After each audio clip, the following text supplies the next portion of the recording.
Amon-Ra Julian Haru John St. Brown was born and raised with one thing in mind: the NFL. From day one, his father was preparing him for a life in the spotlight, whether that be manifesting success through the selection of his name or pushing him to physically better himself in their home training sessions at a young age. His path wasn't without challenges, but his story is a testament to hard work and embracing the underdog mentality. This is how an underrated German became an NFL superstar. Now, not many people know that Amon-Ra St. Brown's upbringing wasn't your typical upbringing. He was born in Anaheim Hills, California as the youngest of 3 boys. The busy household was led by their father, John Brown, a former Mr. Universe winner, and their mother, Miriam Steyer, who's German. Between them, John and Miriam turned the household into a factory of excellence, with the boys improving their physical makeup with their father and their mental sharpness with their mother. Miriam was determined that her boys would all earn straight A's and be trilingual, staying true to her German roots by speaking German with her sons as they were growing up. Important for them to learn, of course, first German, since I'm from Germany, and then another language. They did all speak English with their father, John, but went on to learn French as well, thanks to Miriam enrolling them in a French academy in Los Angeles and sending them to Paris for a semester at a French school. Because I thought it was an educational move to go to Germany, to go to France, to see the world, and then you come back home. It broadens your horizon to speak 3 different languages.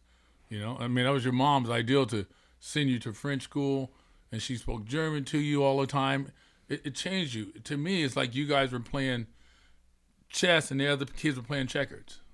And while all of this was going on, Amon-Ra and his brothers were going through a different kind of training with their father. He would have them in the garage doing weight sessions from the age of just 5, drilling into them the importance of hard work. And I mean, who better to learn from than the 2-time winner of the Mr. Universe Award, who made sure his sons worked out regularly and did it right away. When we go out on the field, you go out there to destroy them. If you don't, we go back to the drawing board and we work again. And if some people watching this right now say, he's obsessed. Yeah, well, the lions can't lay with the lambs. John even created a protein powder specifically for his boys, feeling they weren't getting enough protein from their regular meals to match the unusual activity schedules for kids of their age. We trained all the time, but we had fun. And we get the ball come hot. I remember, going to the park, running, and whatever he, put out there and told us to do, we did. Did the guys get holidays off? No. They get no days off. And I mean, honestly, everything was just incredibly well thought out in the St. Brown household, and even down to the names that went on their birth certificates. John named his sons after figures from the Egyptian mythology to give them a sense of uniqueness and strength, with Amon-Ra being named after the Egyptian sun god. But he didn't stop there, also adding Saint before Brown on the birth certificate, as he felt it would look better on a football jersey. Birth certificate. I said, honey, look, we got to think about this last name, because Brown don't look good on the jerseys, so I write St. Brown on it because I knew they're going to stand out. The mission was to get to the NFL, and the family really did cover all the bases to try and make that happen. I mean, as you probably are aware, the blueprint that they laid out for their son pretty much worked out perfectly for them. Both of Amon-Ra's older brothers had successful football careers, with Equinamius playing for the Green Bay Packers and Osiris playing at Stanford. Amon-Ra was up next as the youngest son, who started his football journey at Mater Dei High School, which he transferred to after his freshman season. This was a school with a reputation for turning out NFL talent, so it bode well that Amon-Ra stood out wherever he was on the field. His high school career was packed full of production and awards, posting over 1,200 yards and at least 20 touchdowns in both 2016 and 2017, during which time he had also notched 3 punt return for touchdowns. He helped Mater Dei win the state Division I title in the Prep National Championship, on his way to being named USA Today's High School Offensive Player of the Year. For his efforts, he was recognized as a 5-star recruit, ranked 2nd among all receiver prospects.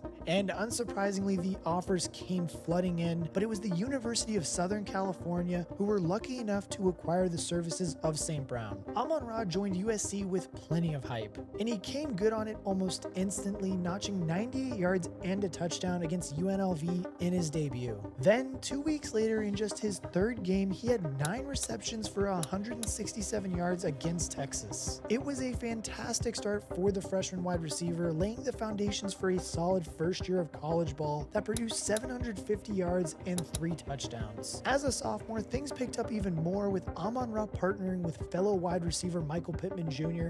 to absolutely terrorize the Pac-12. Both receivers topped the 1,000-yard mark, with St. Brown's 1,042-yard, 6-touchdown effort being highlighted by a career-high 173 yards and a touchdown against Arizona State. I mean, it was pretty much clear by now that Amon-Ra St. Brown wasn't only just a pair of hands you could always count on, but he was also a damn good game changer. That sophomore campaign also showed that he could rise to the challenge on the biggest stage, with St. Brown reeling in 9 receptions for 163 yards in the Holiday Bowl, which unfortunately was a losing effort against Iowa. But when Michael Pittman finally went off to the NFL, Amon-Ra St. Brown entered the 2020 campaign as the team's #1 wide receiver. Unfortunately though, a COVID-affected season led to the team only playing 6 games, but he led the offense with 41 receptions for 478 yards and a team-leading 7 touchdowns. This put a cap on a 3-year college career that saw him bring in 178 receptions for 2,270 yards and 16 touchdowns, which he believed was good enough to justify a day 2 selection in the upcoming 2021 NFL Draft. Amon-Ra St. Brown was pinned as a player who would likely go in the 2nd or even the 3rd round, with many analysts praising him for the very good hands he had in route running, but knocking him slightly for his athleticism. Hey man, this is one of the best slot receivers in the draft. I'm surprised that it was still here at this point, but the Detroit Lions are getting a fantastic player, because when I watch Amon-Ra play, he plays the position in a very natural manner. Outstanding route runner, terrific hands, tough, physical, dynamic with the ball in his hands. Once again, we talk about finding those hidden gems on day 3. He's a household name, but he's going to be a hidden gem for the Detroit Lions, because he's going to It also didn't really help that his older brother that was on the Packers didn't really thrive in the NFL either. Add on to that really the COVID-affected season in 2020 didn't help, and he really flew under the radar of that last season, and that's why we really get to where we are now.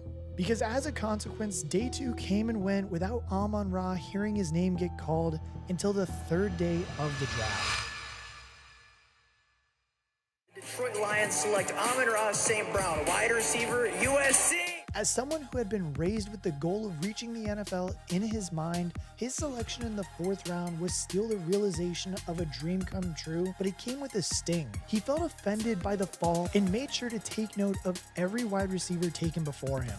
That same list of 16 names is something he can still recite to this day, with each player providing added motivation and contributing to an almighty chip on his shoulder.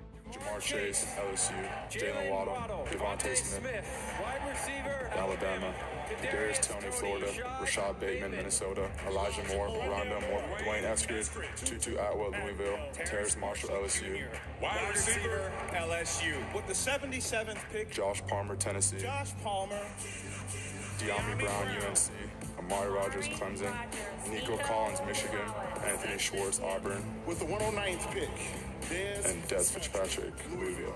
Like, I mean, remember, this is a guy who had been raised to be a champion by his father, and that is a characteristic that isn't always obvious during the scouting process. St. Brown was ready to go out and prove everyone wrong, which is exactly the kind of mentality that the Detroit Lions needed. I mean, at the time too, Detroit was one of the most underwhelming franchises in the NFL. Fresh off of a 5-11 campaign that had earned them their 3rd consecutive 4th place finish in the NFC North, they desperately needed a culture change, and Amon-Ra was a part of the team that would have to make that happen under new head coach Dan Campbell. And originally, things really didn't get off to the best start. Detroit lost 9 of their first 10 games and tying the other. And I mean, Amon-Ra did find his way onto the field right away and showed signs of promise with a 70-yard performance in week 4 against the Chicago Bears. And he continued to pop up with useful performances throughout the first half of the season. But it was in the second half of the season that he really started to find his feet. After averaging just 5 targets per game throughout his first 10 games of the season, Amon-Ra was hit with 11 targets from Jared Goff in week 13 against the Minnesota Vikings. That really signified a change in just the trust that this team had in Amon-Ra St. Brown now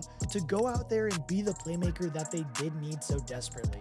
And feeding him the ball more proved to be a sensible decision, with St. Brown collecting 10 of those 12 targets for 86 yards and a touchdown in what would turn out to be a narrow 29-27 victory over the Minnesota Vikings. It was the Lions' first win of the season, taking 13 weeks to get it, and Amon-Ra was the man leading the charge. From then on, Amon-Ra St. Brown was Jared Goff's go-to guy.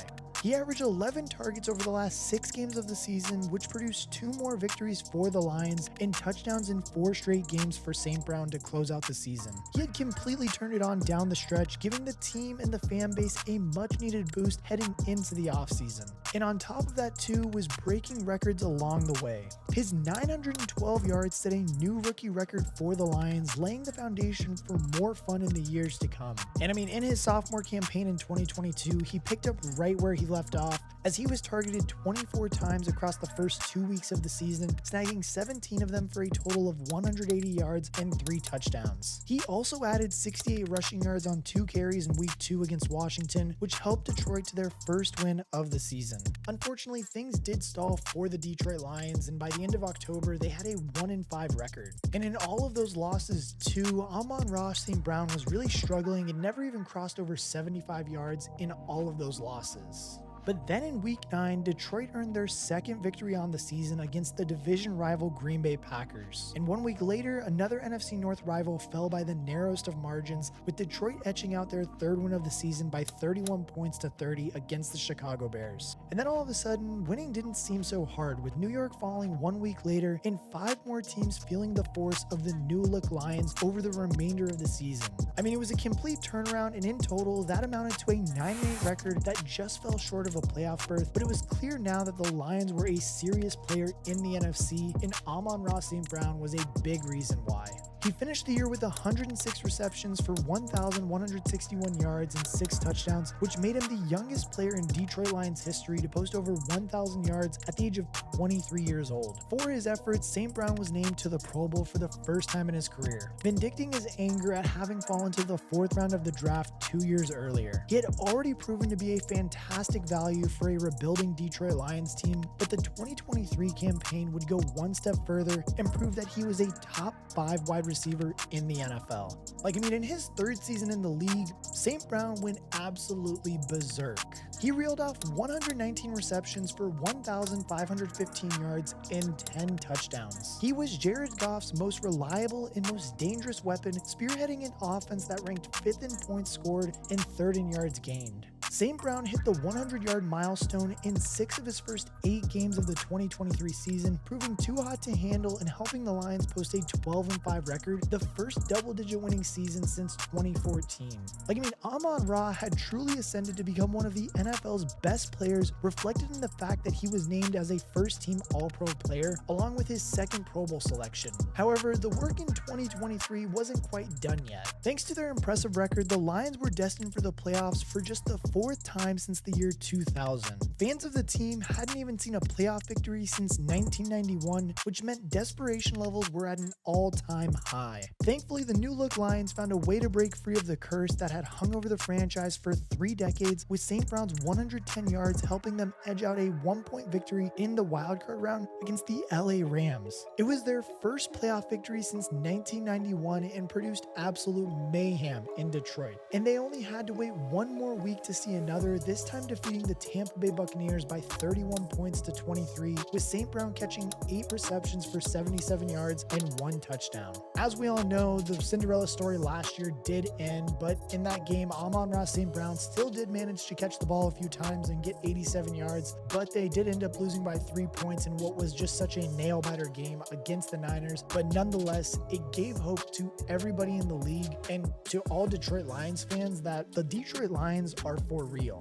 Across his 3 seasons he has completed so far, St. Brown has proven why he was so frustrated to have fallen to the 4th round in the 2021 NFL Draft. He can still name every wide receiver taken before him and can now make a fairly strong case that almost all of them were mistakes. He has been completely vindicated, and he has his remarkable work ethic to thank for that. His parents raised a warrior who's used adversity to inspire him to go further and ultimately help reshape one of the NFL's most frustrated franchises. He is without a doubt a top 5 receiver in the NFL, and the Lions rewarded him as such, signing him to a 4-year contract extension in 2024 worth $120 million.